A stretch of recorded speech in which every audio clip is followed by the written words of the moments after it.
Hello and welcome to Queerful, the only show on the internet brought to you by Jonathan Van Ness's hair, Ezra Miller's cheekbones, and memes about J.K. Rowling.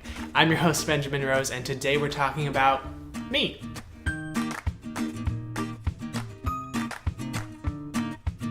Hello, and welcome back to another episode of Queerful. I say another episode even though it's been about 12 months since I have put something up on my YouTube channel. Queerful started as this idea I had to be able to have an outlet to talk about queer stuff and how that intersects with my faith background, my identity, and the shit show that is our cultural and political climate, and how all those things intersect. So kind of a way for it to be personal, but also something a little educational. For the next couple of months, I have a bunch of guests lined up to do some interviews, hear what queer people are doing with their art and with their beliefs and with their passions.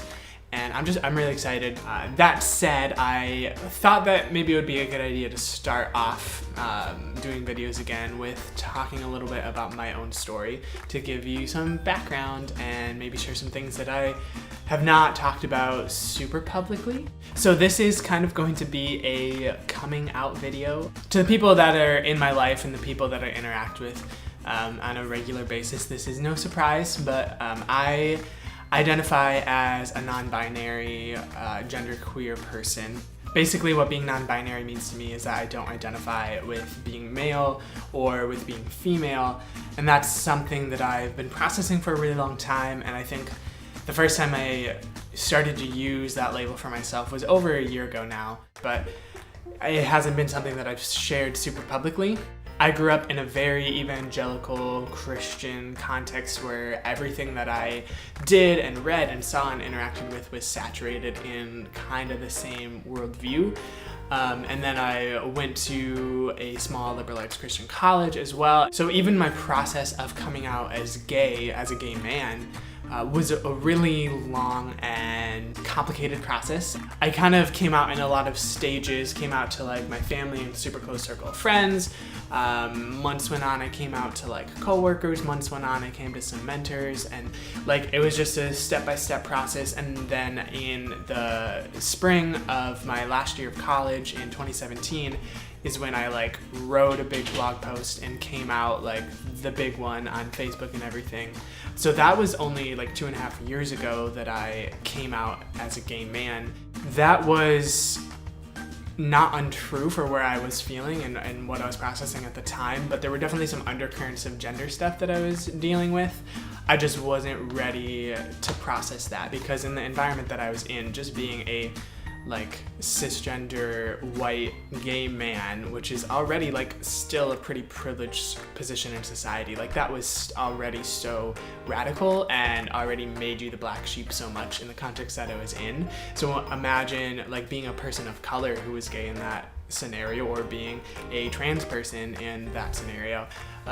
So I already like felt like I was taking this like huge step coming out as a gay man, and I think my subconscious was protecting me by making me wait to really process the rest of it until I was in a little bit more open-minded environment where I could explore with my gender expression and explore with makeup and clothes and pronouns and all those kinds of things that were the catalysts for me discovering that my gender is more than just male. So I said that I just started kind of using this term non-binary for myself in the last year or so, but that doesn't mean that I wasn't non-binary before that.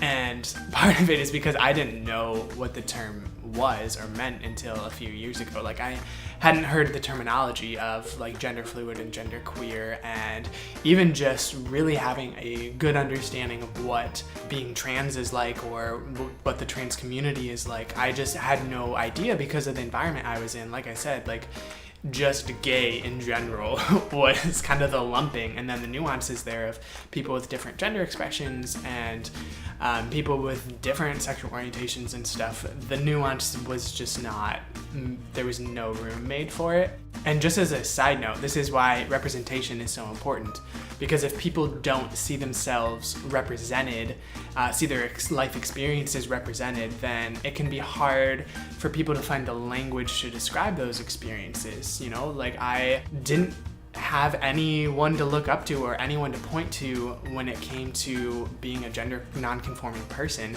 And the only people that I could like point to in the media and stuff were like caricatures and, you know, parodies, and not genuine like role models of people who loudly and proudly identified as gender non-conforming or genderqueer or non-binary. And so I just didn't have the language to know that what they were experiencing was also what I was experiencing, because I have always experienced this feeling of like not fitting into the boxes of man or woman.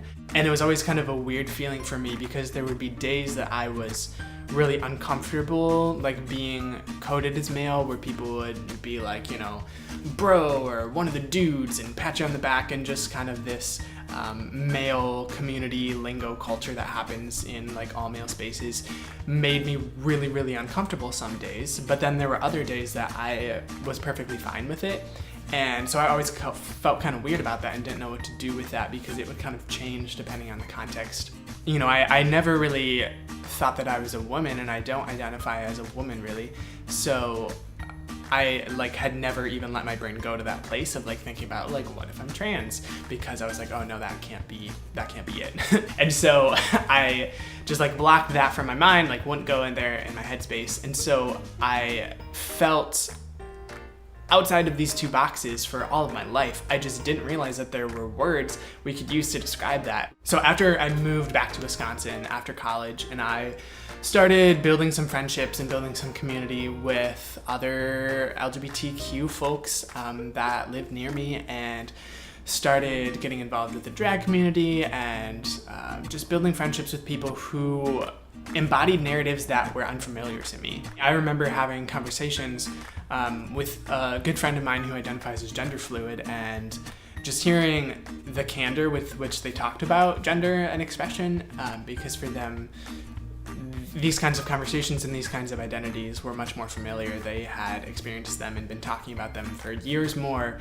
than I had, and I was only just then being exposed to the queer community, really. So I'm having conversations with people, and I'm realizing in my head slowly, I'm like, so there are people who are finding words and labels and descriptors to describe their gender, and it's gender that doesn't fit neatly into these two boxes. And sometimes it's a gender that is a combination. Sometimes people kind of float between being masculine and feminine, being male and female. Sometimes people are just agender and like just don't give a damn, and like gender just is meaningless towards their expression and their identity. Also, the thing about the term non-binary is that it's kind of an umbrella term more than a specific like gender identity. Like there's lots of words for people to use to describe their specific experience of gender, but non-binary is a good umbrella word that kind of encompasses things that are not male and not female.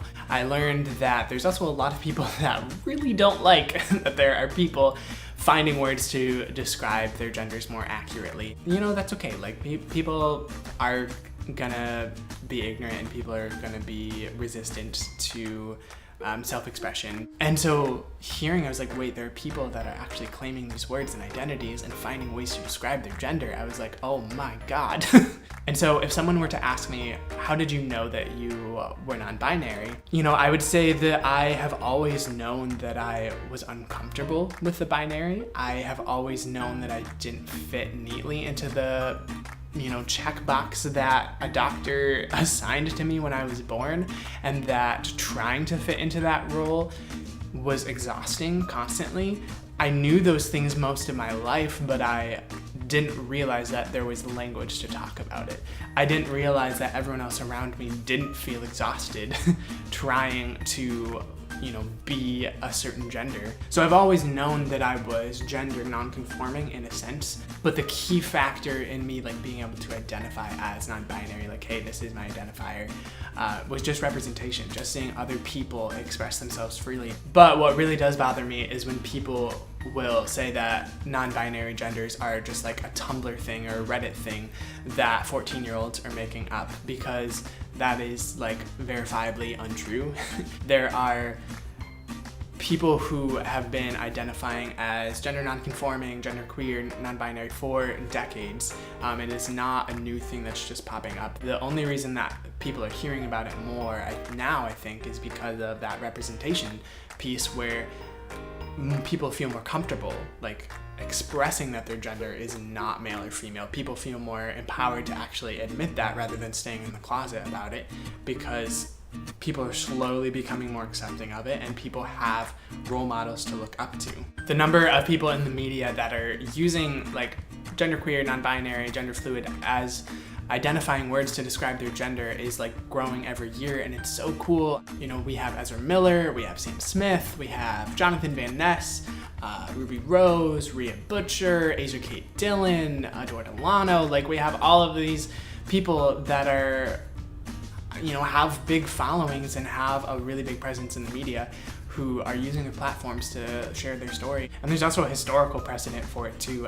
I mean, I think if we look back through history, there's even more documentation of gender nonconformity than there is of like same-sex couples and whatnot. And there's definitely documentation of both, but gender nonconformity has always been a thing in cultures throughout all of history. And sometimes it was celebrated and sometimes it was really hated, but it's always been there. And while we're talking about not fitting into that checkbox that a doctor assigned you when you were born, that's basically a simple definition for what it is to be transgender. Many non-binary people will also identify as trans because to be trans basically means that you don't identify with the gender that you were assigned at birth. And so for me, like, I identify as non-binary. I don't identify as male or female, which means that I don't identify with the gender that I was assigned. And so I do consider myself trans.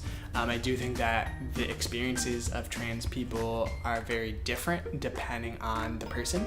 It's a very large community. It's a wide array of folks with different experiences. But yeah, I mean, a lot of non-binary people also identify as trans, although not all are comfortable with that and not all non-binary people identify that way. So it's really up to the individual to identify how they feel most comfortable and how they feel is most accurate to who they are. It's really exciting to be able to share a coming out story and just have it be like a, hey, just letting you know, and have it be kind of a happy, exciting thing, because my coming outs when I was first coming out as gay were all like, there was either crying or it was just really tense because, you know, I was in an environment where I wasn't sure that if it was going to be safe to come out, like, to almost every person around me. As I have come out over the past several months to a year now, I've also started using they, them, theirs pronouns rather than he, him pronouns.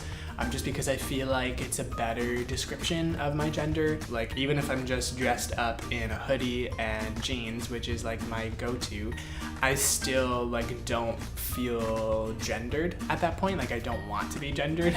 So that is why a lot of non-binary people use they, them pronouns or a different gender-neutral pronoun. Constantly being referred to with gendered pronouns can be really disheartening for someone that doesn't identify as male or female, because, you know, people will constantly refer to you as like dude or bro, or like he did this, he did that, she did this, she did that, that's hers, that's his, like all these words that seem innocent, but they are constantly reinforcing this gender binary, this gendered expectation upon people. Whereas they, them, and other gender neutral pronouns are just an easy way to avoid that, which is why a lot of non-binary people, myself included, prefer to be referred to that way, just because it is less dysphoria and it's less exhausting for me to like cure that gendered expectation. But if you are interested in learning more about non-binary identity or the trans community or any of the other things I talked about in this video, I am going to link a bunch of resources right down here in the description box. There's some videos and articles and whatnot. And I know that it can be kind of hard sometimes to find helpful and trustworthy resources when you're just Googling for something and you don't necessarily know what you're searching for. So I linked some really helpful resources down there. Check them out if you have questions. Thank you for hopping over to my channel. Thanks for watching this video. I hope that you will do some more research and that you will continue to be your best, most authentic, beautiful selves. Okay, love you, bye!